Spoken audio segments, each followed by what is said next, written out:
In this video, I'm going to explain what a multi-year guarantee annuity is, how it works, what's it all about, and also why it's become more popular in recent times.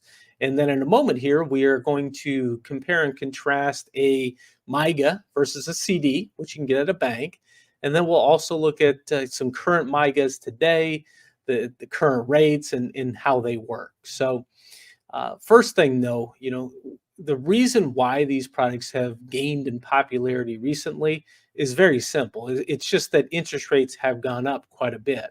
Just like you've seen interest rates on CDs have gone up, you're also seeing interest rates on MYGAs. They've gone up quite a bit as well. So let's go ahead and do a little compare and contrast between CDs and MYGAs. These are similar products, but they're definitely different. There's definitely differences. So let's go through it. So first off, where can you get it? So with CDs, you can get them at a bank, right?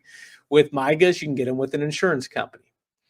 What protections are there? Well, with CDs, they're typically insured by FDIC up to a certain amount. And with MYGAs, they're backed by the insurance companies. So this is where I'll generally advise that we look at companies that are higher rated in making this selection. Do you pay a fee? So the answer is no with both CDs and MYGAs, right? Whatever the interest rate is that you're going to get, that's the interest rate you're going to get if you keep it for the length of the term. There is no extra fee or something that's attached to it. Now, certainly both the banks and insurance companies make money, but they're making it because they're considered spread products. They're able to make money from your money, right? Now, what are the terms? So with CDs, they're generally shorter. They're typically anywhere from 3 months to 5 years, depending on the particular CD. And with MYGAs, they're anywhere from 3 years generally to about 10 years. What are the interest rates? So with CDs, they're typically lower than what you're going to find on MYGAs. And is the interest rate fixed for the entire term? With both, yes. Again, so whatever that interest rate is, whether it's 3 months or 5 years or 10 years, that rate is going to be locked in for that length of the term. How does taxation work?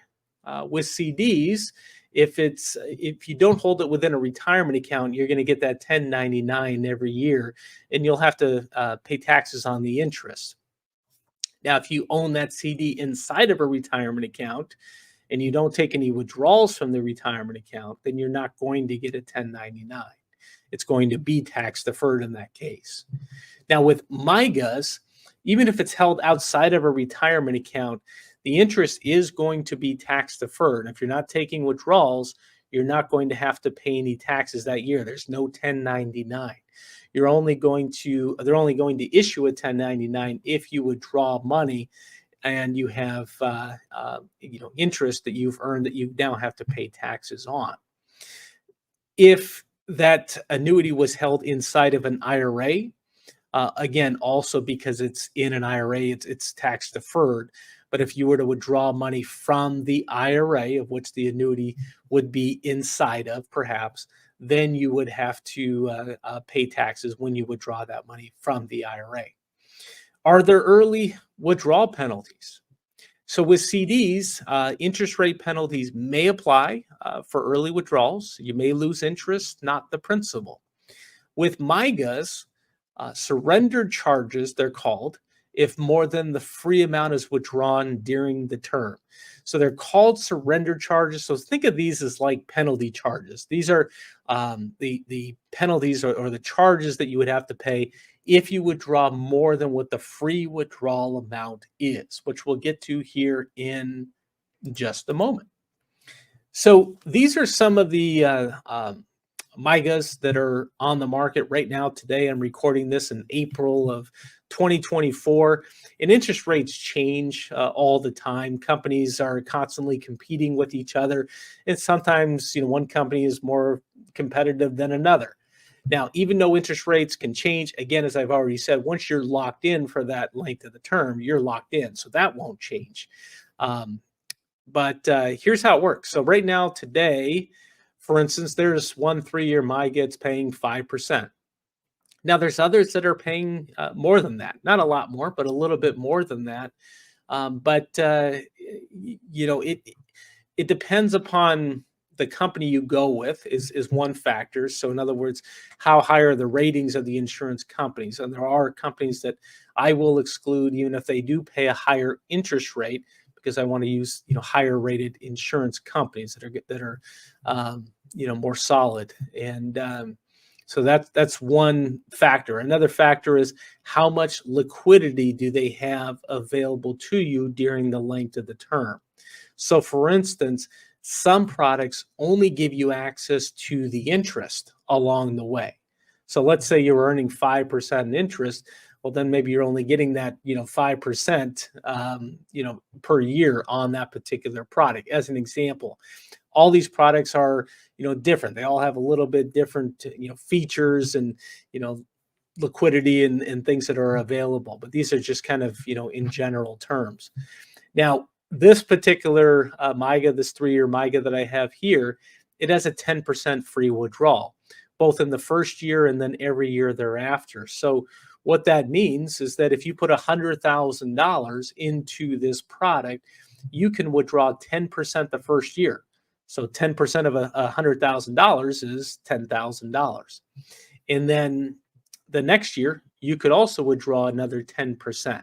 Now, some are based upon the actual premium that you put in. Some are 10% of the contract value. So that could be a different number for sure.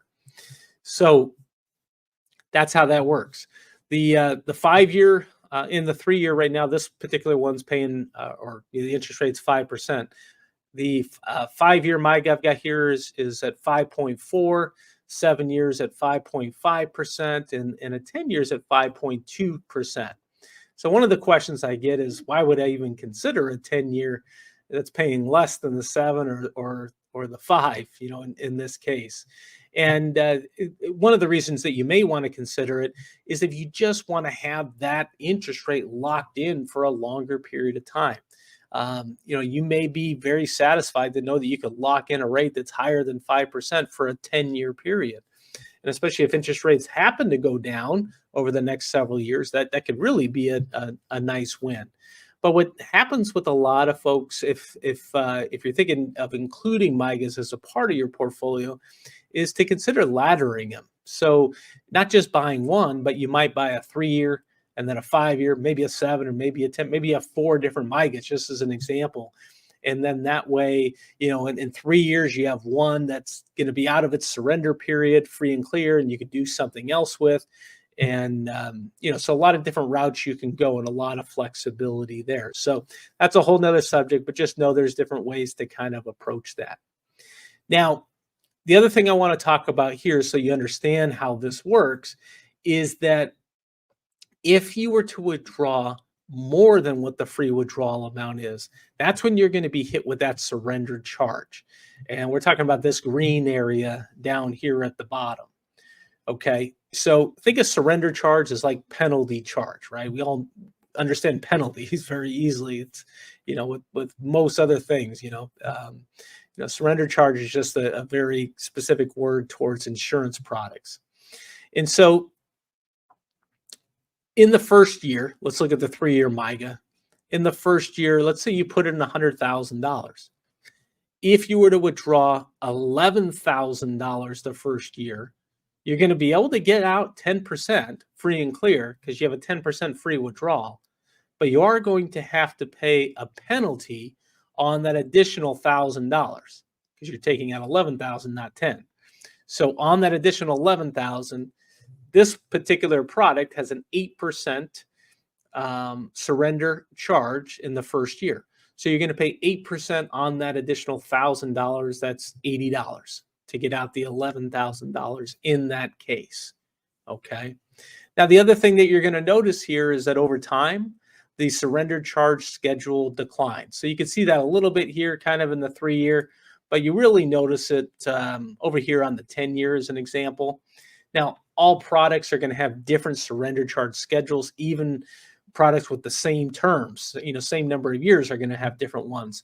This is just for general purposes only, if you will. I just want to give you a good understanding as to how these work. So um, that's that's probably 90% of everything that you need to know. There's a couple of other little things. For instance, you can perhaps access money sooner from this product, even beyond the free withdrawal amount. If perhaps it has on that product maybe what's called a nursing home waiver or a terminal illness waiver. In other words, some products have the ability that if you had to go into a nursing home and you were there for a particular period of time, perhaps that you could access this money, free and clear, no penalties. Or if you're diagnosed as being terminally ill, that you could access this money free and clear. So different products have different provisions around that. So it's important just to understand how that works.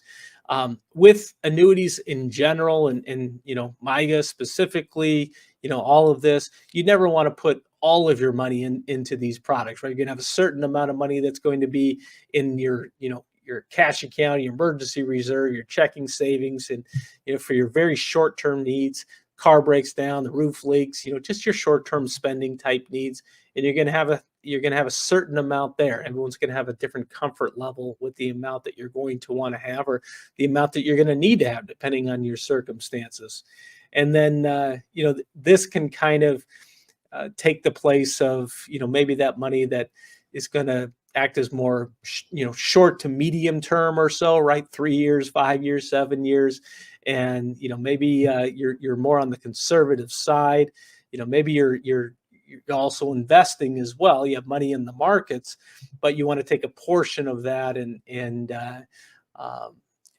do something where your money isn't going to be subject to the downturns in the market. So there can be ways to integrate this as part of a broader portfolio as well. So a lot of different strategies that could be utilized around this. Hopefully that just gives you a high level overview on how this works. If you have questions, make sure that you reach out. Take care, and we'll see you soon. Bye-bye.